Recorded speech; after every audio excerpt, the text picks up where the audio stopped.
the tragic story of the Great Gatsby Mansion. A dream house that was meant to live forever. A place where the night seemed more golden than the day. Rivers of champagne flowed here. The orchestra played so loudly the sea fell silent. But beneath the glitter lay debt, fear, and silence. The estate that inspired The Great Gatsby was not just a stage for parties. It was a trap. Fame was bought, names were erased, and deals were signed in quiet. The owner believed stone would shield his reputation. But what if the stone only hid the cracks? When the lights went out, the friends vanished. When the music faded, the bills remained. And one day this palace simply disappeared from the map, as if it had never existed. Why? Who paid the real price for this myth? With money, with family, with their future. This is not a fairy tale about wealth. It is a story of how a dream becomes a burden, and how sparkle becomes a mask. So tell me, if the house that created the Gatsby legend could not survive, can the legend itself? If you enjoy deep investigations into Gilded Age architecture and the families who built it, please like, subscribe, and tell me in the comments which house to explore next. Your support makes these detailed stories possible. Part 1. Gold Coast Morning. Your support makes these detailed stories possible. Now let's step onto that shore. May 1899. The North Shore of Long Island runs roughly 20 miles east from Flushing Bay, a coastline of farms, fishing villages, and quiet coves. No palaces yet, no gates, just salt wind and an occasional country house set back from the sound. But money is on the move. Families with names still unfamiliar to the society pages are buying land by the acre. They arrive by private rail car, study the waterline, sign papers, depart. This is not Newport. Not yet. It is a blank map where new fortunes plan to write themselves in stone. At Roslyn, where the harbor narrows and the trees climb steep bluffs, one parcel stands apart, elevated, sheltered. A natural amphitheater facing north toward Connecticut and west toward the city's distant smoke, 216 acres, deep water access, forest dense enough to hide an estate, open enough to frame views. The price is steep. The buyer does not hesitate. His name, Clarence Hungerford Mackay, 25 years old, heir to the Comstock silver fortune and the commercial cable company. An empire of undersea telegraph lines binding continents. He is not building a summer cottage. He is announcing arrival. Beside him stands Katherine Mackay, 22, daughter of a United States Army general and a Livingston by blood. Old New York runs in her veins. His money is Western, recent, raw. Hers is colonial, quiet, assured. Together, they embody the marriage that will define this shore. New capital joined to old pedigree. They call it progress. History will call it the Gilded Age. They commissioned Stanford White, not merely his firm, the man himself. Stanford White of McKim, Mead and White, the Washington Square Arch, Madison Square Garden, the Century and Metropolitan Clubs. An architect whose name alone signals scale, permanence, and a beauty photographs never fully catch. He is 55. His reputation is unassailable. His fees reflect it. Mackay does not blink. The program is exact. Not a house, an estate. A great hall for 200 guests. A music room tuned for soloists. A dining room seating 40 without crowding. A library for serious collecting. Guest wings prepared to house weekend parties of 20 or more. Terraces overlooking the water. Gardens stepping down to a private harbor. Staff quarters concealed yet efficient. Every room sized to express not comfort, but consequence. White listens, sketches, refines. He returns with elevations that make Katherine draw breath and Clarence nod once, sharply. The budget? $2 million. Roughly $70 million in today's terms. The schedule? 3 years. Peak workforce? 200 men. Materials: Indiana limestone, Italian marble, domestic copper, Belgian glass, Oregon timber. Nothing ordinary, nothing sourced from just down the road. It is May of 1899. McKinley sits in the White House. The war with Spain has just ended. America holds new possessions: Cuba, the Philippines, Puerto Rico. Empire abroad, mansions at home. The symmetry is not accidental. The Mackays stand on raw ground. Wind lifting her veil, his hand shading against the glare off the sound. In that moment, they believe that stone can hold happiness. That scale equals safety. That a house, if made grand enough and well enough, will keep out time, judgment, doubt. White believes as well. He has built monuments before. This one will be different. Lighter in spirit, less marble palazzo, more American ease. He names it Harbor Hill. The name sounds gentle, pastoral, almost modest. It will be none of those things. Ground breaks in July. Part 2, Workshop Under Sky. The first crews arrive by barge and wagon. Surveyors with transits, engineers with stakes, foremen with lists already 2 pages long. They find forest, not field. Oaks a century old. Maples thick as columns. Undergrowth dense enough to lose a man.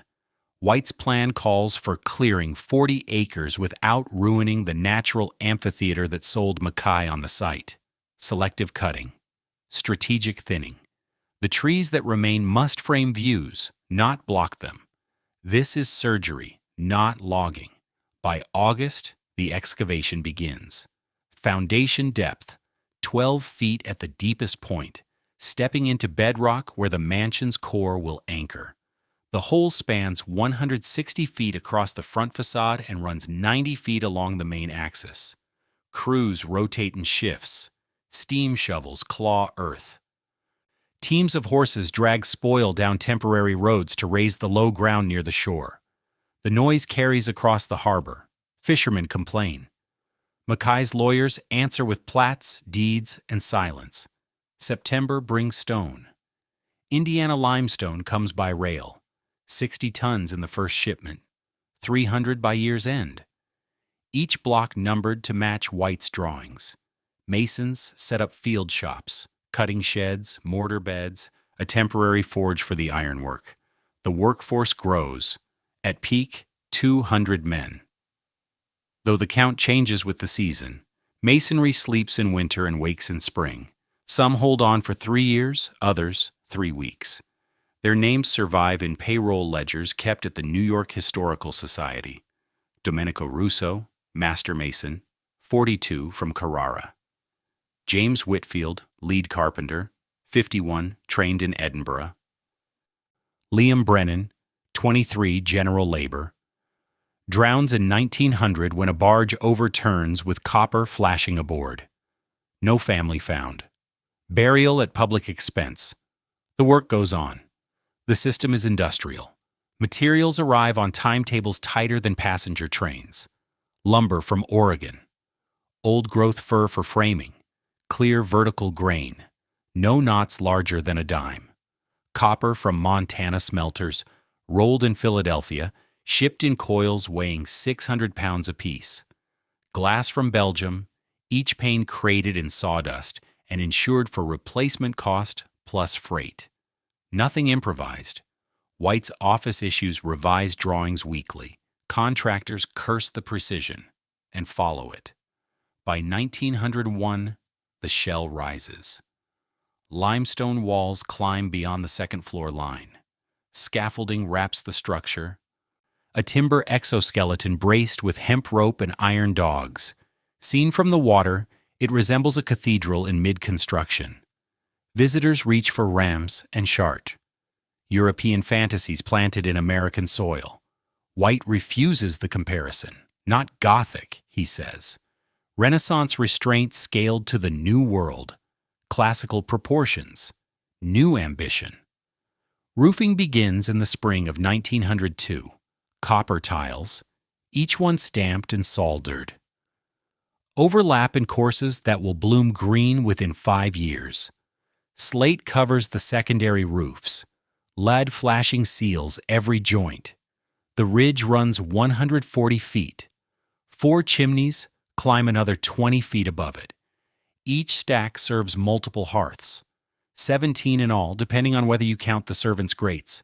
Inside, plasterers lay 3 coats, scratch, brown, finish. Electricians thread wire through chases, white hid in the walls. Conduits invisible once the moldings go on. The lighting plan calls for 200 fixtures. A single plate in the Great Hall governs 12 separately.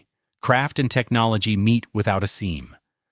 By autumn of 1902, the house is weathertight. Not finished, weathertight. Painters, gilders, tile setters, cabinet makers will stay another 6 months. But the roof holds. The windows seal. Stand in the Great Hall, and you hear only wind, not rain. Mackay visits weekly. Katherine less often.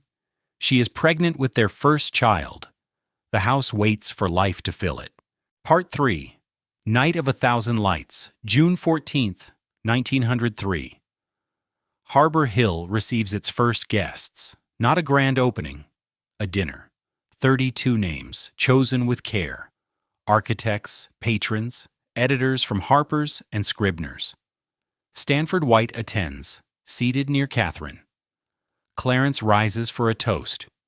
Brief enough to signal confidence, long enough to acknowledge debts. The dining room glows. Candelabra, 18 arms each, 6 in all, throw light that bends off silver, crystal, and pale gold damask on the walls.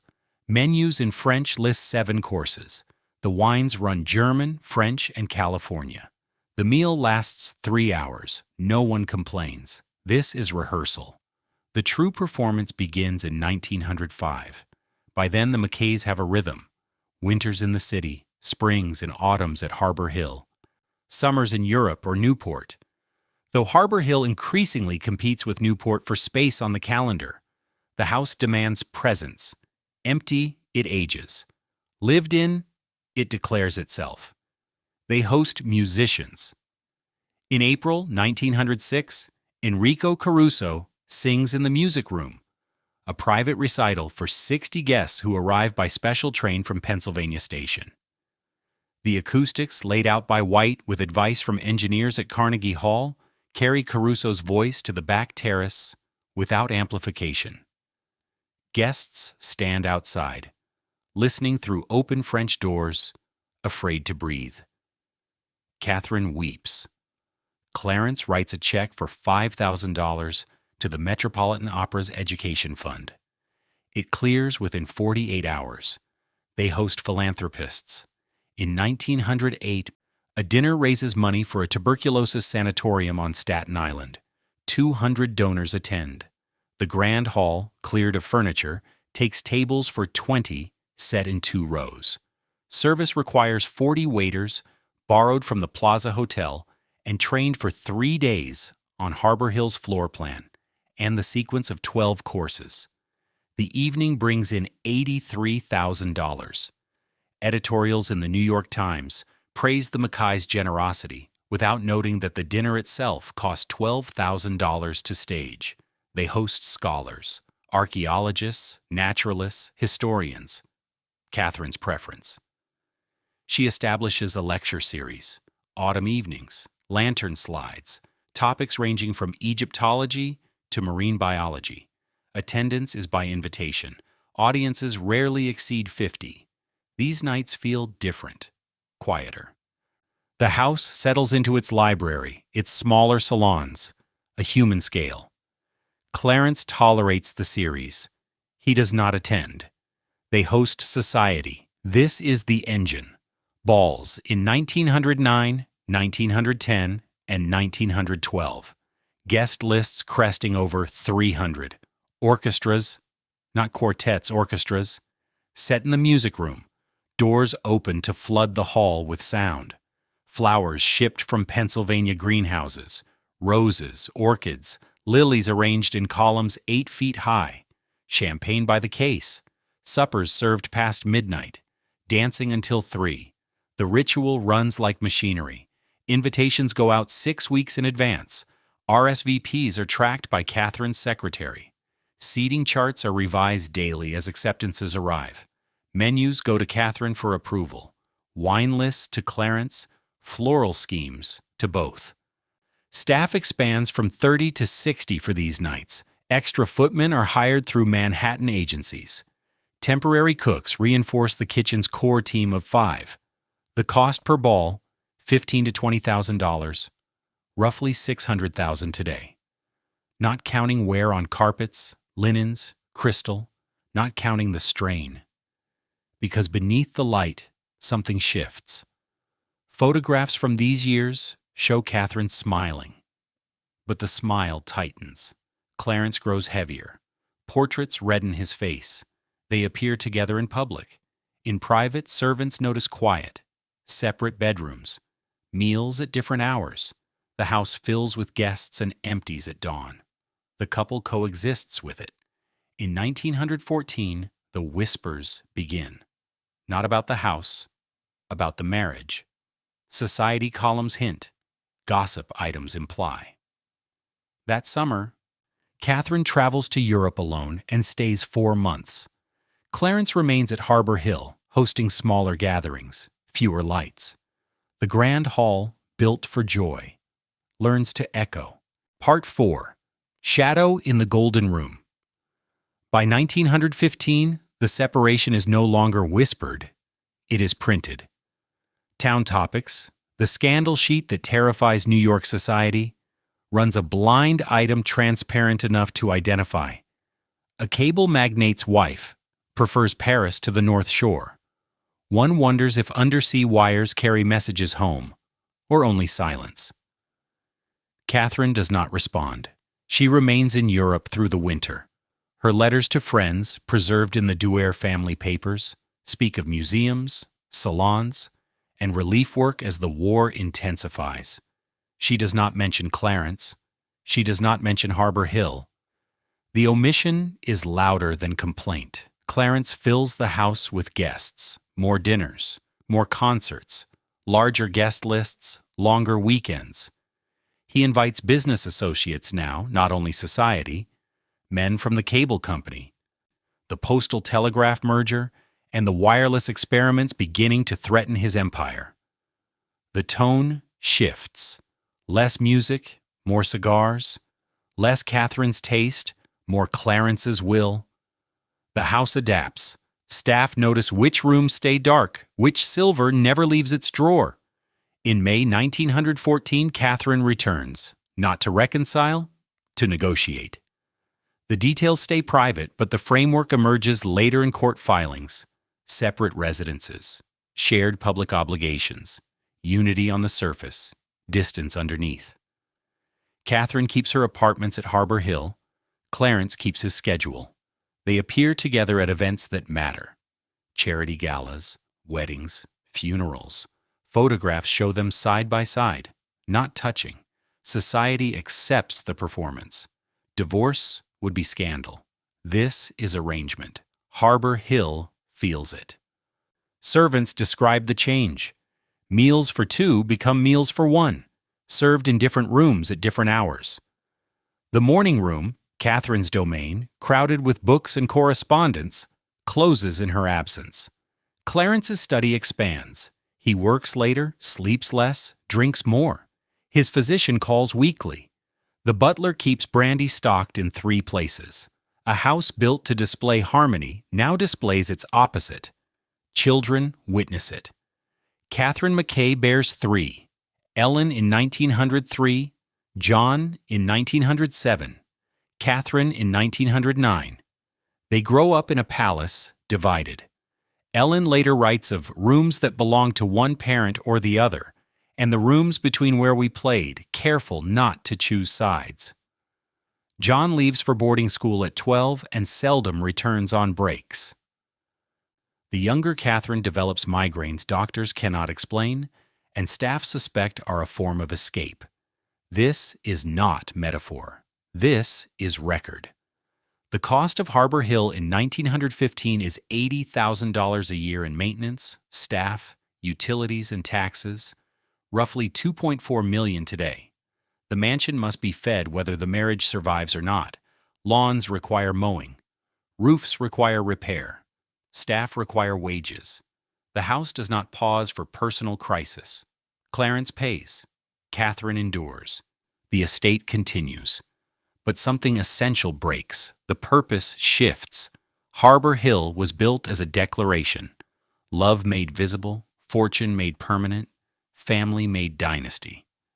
By 1916, it is a stage set. The thing that must be maintained because selling it would admit failure. And failure is unthinkable. So the lights stay on. The staff remains employed. The gardens are tended.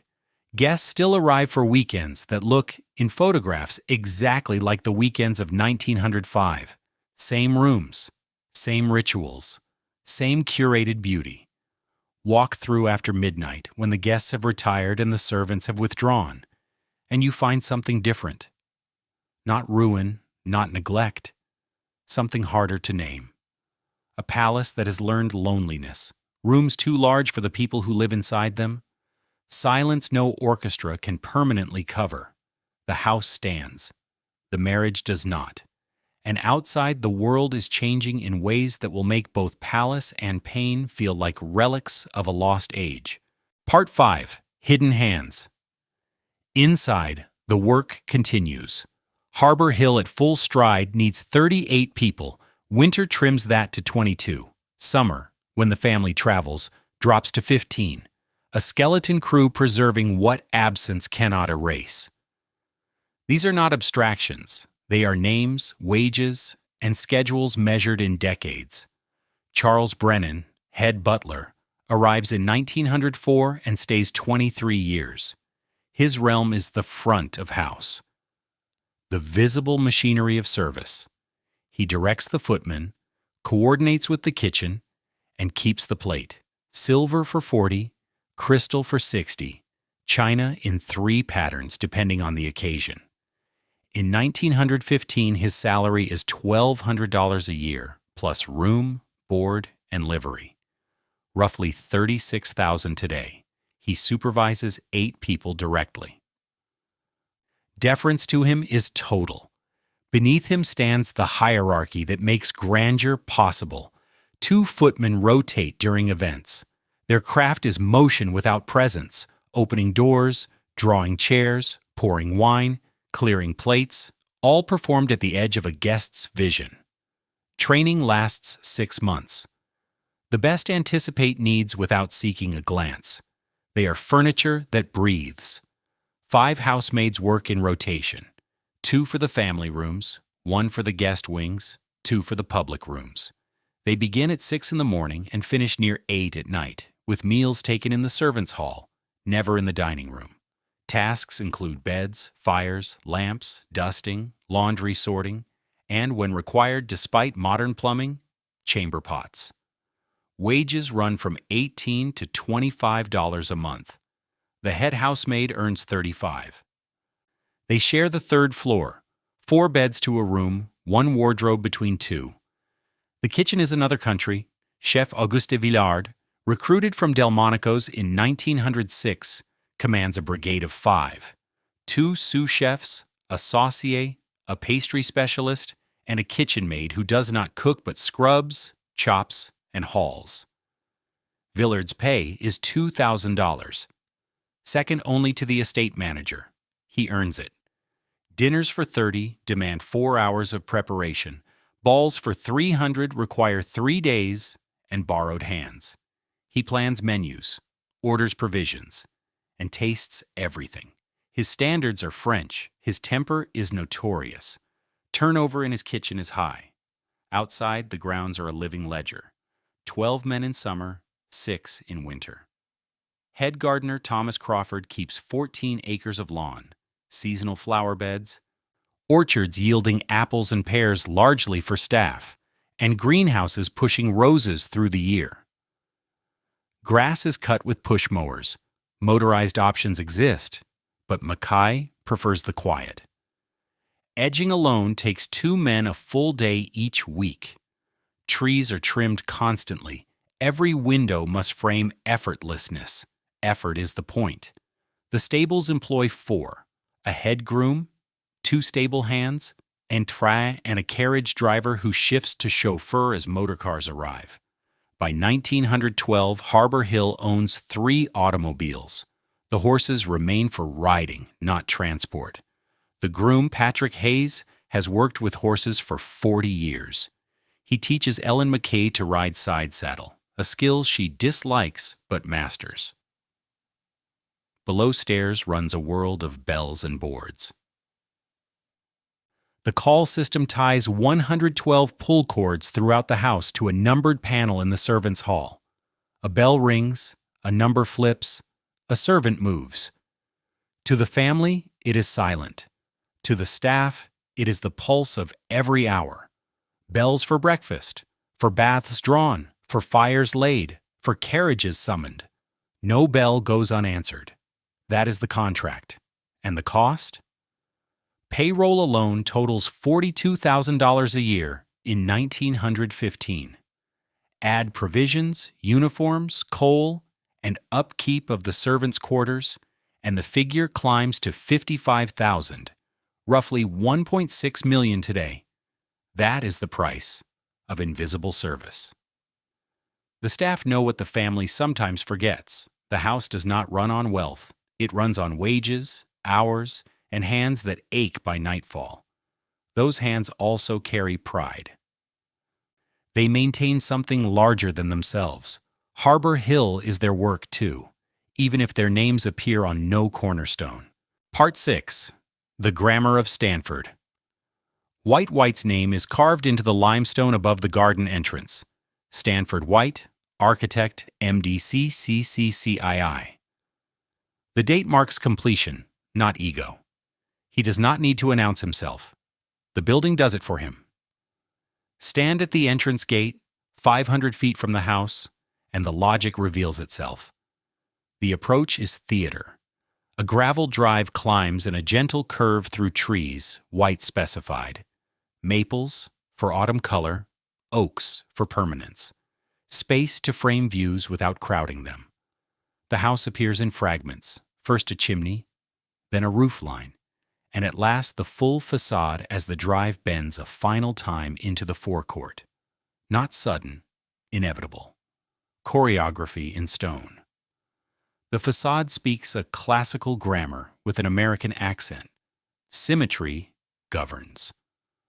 The central block rises 3 stories, flanked by lower wings that step back and down, setting a rhythm, tall, short, tall, that balances mass with grace. Limestone cream when new, warming toward beige by 1910. Corinthian columns at the main entrance take their proportions from Palladio, enlarged by about 1/5. American patrons want European refinement, only larger. White obliges without vulgarity. Windows follow rules older than the Republic. On the first floor, they are tall and arched to flood public rooms with light. On the second, they become rectangular and smaller, the bedroom scale. On the third, they simplify further for servants' quarters and storage, where ornament would be waste. The hierarchy is legible from the exterior. You can read the house's social order before crossing the threshold. It is the terrace that reveals White's quiet brilliance. The house sits on manufactured high ground, earth-shaped to form a platform. From the south facade, terraces fall in 3 broad stages toward the harbor, each level defined by balustrades, each transition marked by stairs wide enough for 6 people abreast. The descent is processional. At the bottom, a pergola frames the view north across the Sound. Stand there at sunset and the house behind you glows. Stand at the house looking down, and the water becomes the estate's horizon. White understood that great houses need great distance, not from neighbors, from the ordinary world. Inside, the spatial grammar continues. The entrance hall runs about 30 feet wide and 50 feet long, with roughly 22 feet to the coffered ceiling. Scale that declares importance without crushing intimacy. From here, circulation divides. To the left, the music room and library, Katherine's territory. To the right, the dining room and study, Clarence's domain. At center, the grand stair rising in a double-height volume lit from a skylight 3 floors above. This is the heart. Every path arrives here or departs from it. White's genius lies in proportion, not novelty. He does not invent, he refines. Room dimensions obey tested ratios of height to width and length to height that European architects codified centuries earlier. The golden section recurs, roughly 1.618 to 1, in door heights, window spacing, and the relation of floor area to ceiling volume. The ratios feel right without calling attention to themselves. The eye rests. The body moves naturally. You do not think about architecture. You simply live in it, certain the space could not be otherwise. Set Harbor Hill beside its European models. Tuscan Renaissance villas, Palladio in the Veneto. White borrows their language. Loggias, colonnades, proportional systems, and translates. European villas grew from agricultural estates, where symmetry reflected farm logic. Harbor Hill grows from industrial wealth, where symmetry asserts control. Same vocabulary, different sentence. The result is a house that photographs beautifully and lives well. Rooms flow without confusion. Light arrives generously. Views align on axes, terrace, hall, water. They link. Stand at the center of the main floor and you can see through the house to the sound beyond. This is enfilade. The French named it, White perfected it for clients who wanted Europe without leaving America. Architecture as argument, space as proof. White built Harbor Hill to say, wealth, yes, and taste, power, yes, and restraint. The house succeeds at both. Part 7. Wires and Fortunes. But someone had to pay for it. Clarence Mackay inherited an empire measured in miles of copper wire on the ocean floor. His father, John William Mackay, reached California in 1851 with nothing. By 1873, he co-owned the Comstock Lode, the richest silver strike in American history. By 1884, he owned something more valuable, the Commercial Cable Company, laying telegraph lines across the Atlantic when most people still called the technology experimental. The business was simple in concept, staggering in execution. Messages from New York to London traveled as electrical pulses through insulated copper, resting roughly 3 miles beneath the sea. Each cable cost $1 million to manufacture and lay. Each was vulnerable to ship anchors, undersea quakes, or slow corrosion. When they worked, they collapsed time. A message that once took 2 weeks by steamship now arrived in roughly 2 minutes. Speed bred monopoly. By 1900, commercial cable carried about 23% of transatlantic telegraph traffic. Annual revenue reached $4.2 million. Roughly $130 million today, with profit margins near 40% in good years. Clarence took control when his father died in 1902. He was 28. Harbor Hill was still rising. The timing was not accidental, but the technology was already being hunted: radio, wireless telegraphy. In 1901, Guglielmo Marconi proved a transatlantic wireless signal. The same year, Harbor Hill's walls climbed past the second floor. The transmission was crude and unreliable, limited to Morse, but it needed no seabed cables, no repair ships, no million-dollar strands of copper, only towers, transmitters, current. Mackay saw the threat and answered with expansion. Between 1902 and 1910, commercial cable opened 4 new Atlantic routes, established offices in 12 additional cities, and poured roughly $2 million into equipment upgrades. Diversification followed: domestic telegraph service, messenger delivery in Manhattan, and experimental wireless research to hedge against Marconi's gains. Clarence negotiated personally, traveled to London quarterly, and twice testified before Congress to defend cable monopolies against antitrust moves. The work was relentless, the returns substantial. In 1907, Mackay's personal income from commercial cable and related holdings reached $800,000, roughly $24 million today, enough to maintain Harbor Hill, the Manhattan townhouse, the Newport cottage, the staffs at all three, and still bank half. But fortunes built on technology die by technology. By 1912, wireless had improved. Marconi's company launched commercial transatlantic service. In April of that year, the Titanic disaster broadcast wireless distress calls that summoned rescue ships and saved lives. Public sentiment shifted. Wireless was no longer experimental. It was essential. Markets agreed. Marconi shares tripled between 1911 and 1913. Commercial cable stagnated. Mackay adapted again. In 1914, he merged commercial cable with postal telegraph, forming the second largest telegraph company in America after Western Union. The merger delivered economies of scale, removed a rival, and produced short-term profit, and also signaled retreat. Mergers are what firms do when growth stops. War complicated everything. In 1917, the United States government seized control of international cable traffic for national security.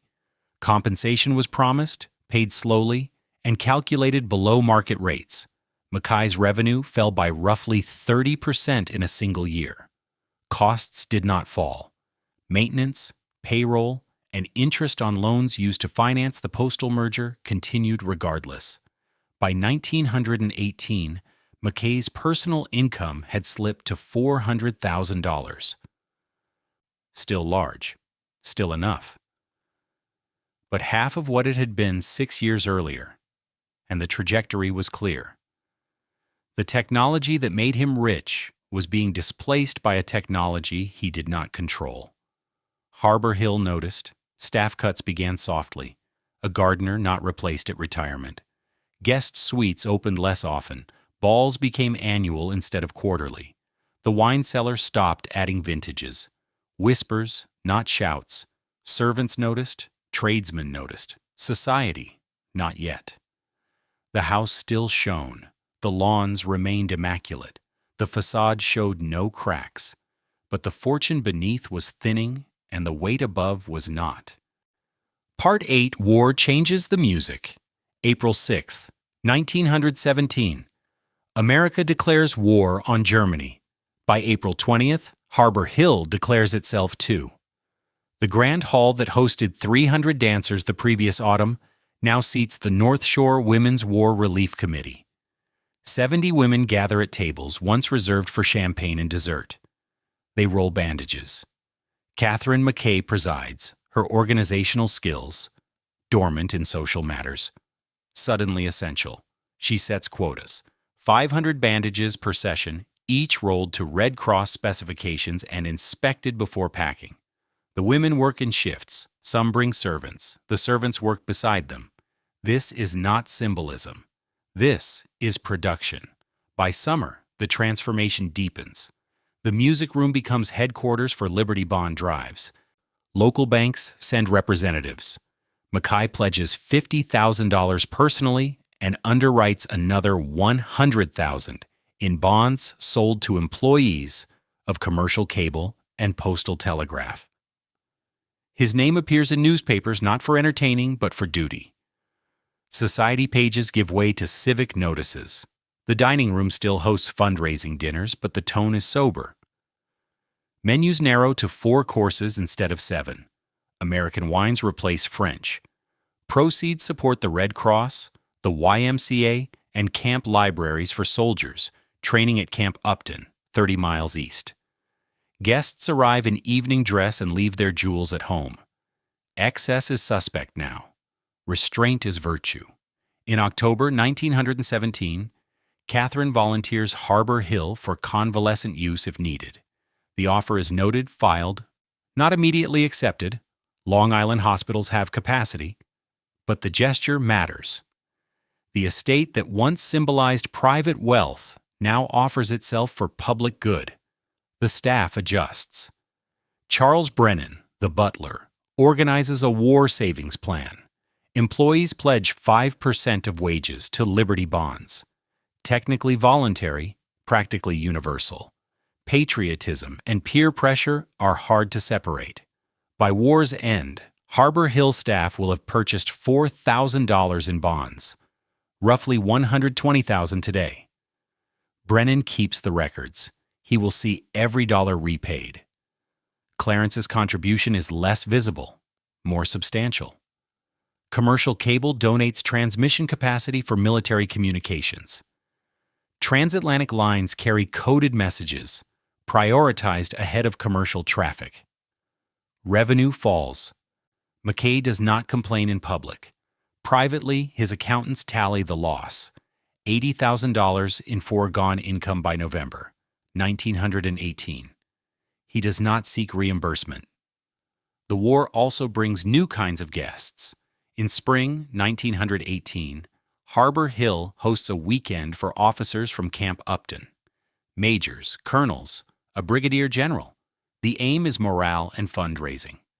The officers tour the grounds, dine in the formal room, and hear a quartet play Brahms and Dvorak. Nothing German. Photographs show uniforms on the terrace, with the sound behind them, expressions careful. They are being evaluated as much as honored. Society is watching to learn whether the wealthy will share or merely gesture. Mackay passes the test. He writes another check, $25,000, to the Camp Upton Welfare Fund. But something has shifted that will not shift back. Harbor Hill opened as a declaration of private achievement. It staged private pleasures for private circles. War forced it open. Committees, causes, strangers walking halls built for intimates. The house fulfilled its duty, and once opened, the door does not fully close. After the armistice in November 1918, life does not return to 1914. Parties resume, smaller. Guest lists shrink. The tone never recovers its pre-war lightness. People have seen too much, spent too much, lost too much. They have also seen inside estates like Harbor Hill, not as guests, but as citizens claiming temporary use. The house remains grand. Grandeur alone no longer justifies itself. Clarence and Katherine sense it without naming it. They keep hosting. The rituals persist. The center has moved. And 20 miles west, in a rented cottage, a young writer watches the shoreline and imagines something that will outlast every party. Part 9. Myth and Map. His name is F. Scott Fitzgerald. The year is 1922. He rents a house in Great Neck, modest by Gold Coast standards, close enough to see the mansions and hear weekend music drift across the water. He is 26. His first novel, This Side of Paradise, made him famous 2 years earlier. His second, The Beautiful and Damned, sold well but drew mixed notices. He needs a third book. He needs it to be different. So he watches. Fitzgerald attends parties along the shore. Not at Harbor Hill. He lacks the standing, but at estates near enough in spirit. Columned facades, terraced lawns, motor cars and yachts unloading guests, orchestras until dawn, champagne in amounts that turn prohibition into a distant joke. He studies the performers, men who minted fortunes in war contracts, speculation, real estate, women who married titles, money, or both. Everyone performs wealth, joy, the faith that 1922 will last forever. He recognizes the performance. He is performing too.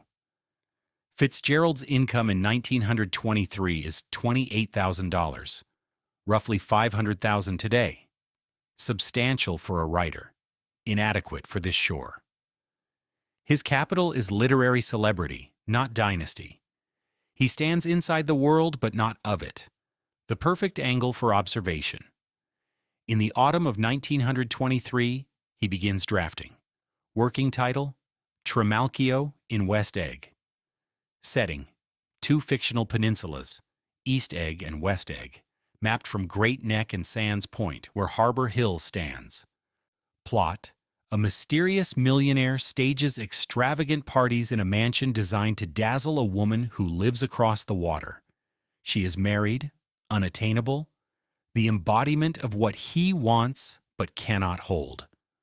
The parallels to Harbor Hill are not exact. Gatsby's house reads, Georgian colonial, not Renaissance. The parties are wilder, less curated, yet the geography is precise. Gatsby on the Western Peninsula looking east across the bay toward old money, inherited names, settled security. Harbor Hill's view reversed. He completes a manuscript in October of 1924 and revises through winter. The title changes to The Great Gatsby. Publication arrives on April 10, 1925. Initial sales disappoint. Roughly 20,000 copies the first year. Respectable, not spectacular. Reviews divide.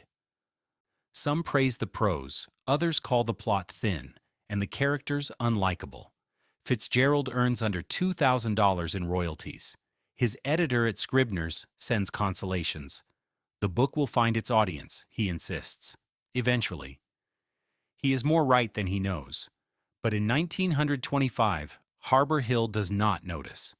The Mackays do not read Gatsby. Their staff does not discuss it. The novel sells modestly, slips from lists, and drifts into the seasonal current of American fiction. Only later does it return. Reissued for soldiers during the Second World War, adopted by universities in the 1950s, canonized in the 1960s. By 1970, The Great Gatsby sells more copies each year than it sold in its first decade combined. The Gold Coast of the novel, shimmering doomed, forever paused in the summer of 1922, becomes more real than the historical shore. People come to Long Island looking for Gatsby's house. They find estates, some preserved, many erased. They ask about the parties, the green light, the dock where Gatsby reached across the water toward a dream he could not quite name. Guides point to likely inspirations. Harbor Hill is always mentioned. The location fits, the scale fits. The striving made visible in stone fits most of all. But Gatsby's house, like Gatsby himself, is composite. A dozen estates contributed details, and Fitzgerald invented the rest. What matters is this. The novel gave permanence to the temporary. It turned wealth into myth, excess into elegy, a dated summer into something universal. Harbor Hill threw real parties for real guests who are mostly forgotten. Gatsby threw fictional parties for fictional guests who do not die. Part 10. Crash, Taxes, and Time Harbor. Hill's guests were mortal, so was the fortune that carried them. October 29, 1929, Black Tuesday. The stock market folds. 16 million shares trade in a single day. Fortunes evaporate between opening and closing bells. Clarence Mackay is not wiped out. His wealth is not centered in equities, but he is wounded. Postal telegraph at $42 in September sits at $18 by November. It never returns. The immediate impact is muted. No mass dismissals. No wings shut overnight. Harbor Hill in 1930 looks like Harbor Hill in 1928. Beneath the surface, the arithmetic changes. Annual maintenance in 1930, $95,000. Roughly $1.7 million today. Investment income. Down about 30% from 1928 and still falling. Clarence trims carefully. The wine cellar stops growing. Weekend parties thin out. The orchestra for the Christmas ball shrinks from 22 pieces to 14. Adjustments, not surrender. The Depression deepens. By 1932, postal telegraph runs at a loss. Businesses cut communication costs, revenue collapses. Western Union, the larger rival, survives on scale. Postal survives on Mackay's willingness to subsidize it. Between 1930 and 1935, he pours $1.2 million of personal capital into the company, roughly $27 million today, to preserve jobs, maintain service, and protect the family name on the letterhead. Harbor Hill pays. Staff cuts move from hints to policy. The gardening crew drops from 12 to 7. 3 housemaids go. The chauffeur stays. 2 stable hands do not. Charles Brennan, the butler, accepts a 10% cut to avoid dismissal. He remains. Others leave. By 1935, the permanent staff numbers 22, about half the pre-Depression level. Taxes accelerate the decline. Property taxes, in 1925, $12,000 a year. In 1935, $28,000. The assessment more than doubles despite collapsing values elsewhere. Reason: Harbor Hill's improvements are permanent. Mansion, stables, greenhouses, terracing. Fixed assets the county can measure and tax. Land may fall, buildings remain. The burden hardens. Clarence challenges the assessment 3 times. He loses twice, wins a partial reduction once. The county needs revenue. Estates like Harbor Hill are dependable. Sympathy is scarce. By 1936, Clarence is 62. His health slips. Diabetes poorly controlled. Cardiac strain worsened by stress. His physician prescribes rest, travel, less responsibility. Clarence ignores it. Postal telegraph needs him daily. Merger talks with Western Union begin. Stall. Resume. Stall again. The company bleeds. He cannot stop it. He can only slow it. Katherine is at Harbor Hill intermittently. The fractured marriage calcifies into legal form. Appearances together are rare. When they occur, photographs show 2 people older than their years. Katherine is 59 in 1936 and looks 70. Clarence looks worse. The house begins to show restraint that reads as wear. Not neglect. Mackay will not allow that. But deferral. Paint due for refresh is postponed. Carpets due for replacement are turned.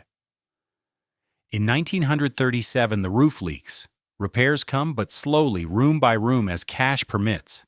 The ballroom ceiling stains. Visitors pretend not to notice. Prospective buyers appear. Between 1936 and 1940, 4 serious inquiries arrive. Developers want the land. Institutions want the building. All 4 offers share a pattern. Valuations at a fraction of construction cost. One bid in 1938, $350,000 for the entire estate. Mackay spent $2 million on the house alone. He refuses. Refusal is not a strategy. It is pride. By 1940, the question is no longer whether Harbor Hill will be sold, but whether it goes intact or in pieces. Clarence delays the answer. War arrives first. Part 11. After Silence. December 1941. Pearl Harbor. America mobilizes. Clarence Mackay is 67, too old for service, too ill for heavy war work. He offers what he can. Postal telegraph capacity for military messages, bond purchases, visible support. The government accepts. The gestures do not reverse his financial decline. Years earlier, Katherine had moved from estrangement to legal separation.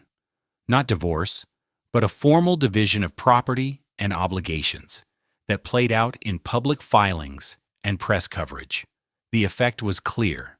She retained the Manhattan townhouse and ongoing support. He kept Harbor Hill and the ailing telegraph interests. Whether that was a bargain or a burden depended on the year.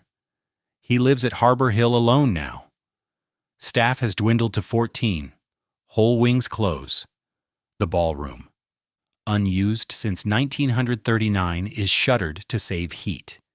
He occupies his study, his bedroom, the small dining room. The great hall echoes. Meals are served to one. Clarence had remarried in 1931, Anna Case, an opera singer 41 years old, 26 years his junior. Society whispered. The marriage was brief, often strained, and by 1944 functioned mostly on separate tracks. Anna favored Manhattan. Clarence remained on Long Island, increasingly isolated and unwell. Clarence dies on November 12, 1938, at age 64. The dates matter because rumors often tangle them. His death precedes America's entry into the war, and his second marriage long predates it. What follows is estate law, not society pages. After his death, Harbor Hill passes into the hands of executors. Anna contests elements of the will. Katherine, as first wife, already has her settlement. The children, Ellen, John, Katherine, receive shares but not control. Ellen, who married Irving Berlin in 1926 against her father's wishes, was disinherited and later partially restored. The result is complex, litigated, slow. During those years, Harbor Hill deteriorates. A caretaker and 2 groundsmen remain. The house is winterized but not heated. Pipes freeze in 1940, flooding the north wing. Repairs wait on court approvals. In 1941, vandals break windows. Local teenagers wander the abandoned mansion. Not legally abandoned, merely empty. By 1942, the family decides to sell. Wartime is the wrong market. Buyers are scarce. Developers cannot secure materials.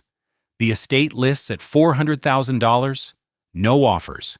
The price falls to $300,000. One inquiry, no contract. By 1945, the ask is $250,000 for a property that once cost more than $3 million to build and furnish. In 1947, a buyer appears. For the land, not the house.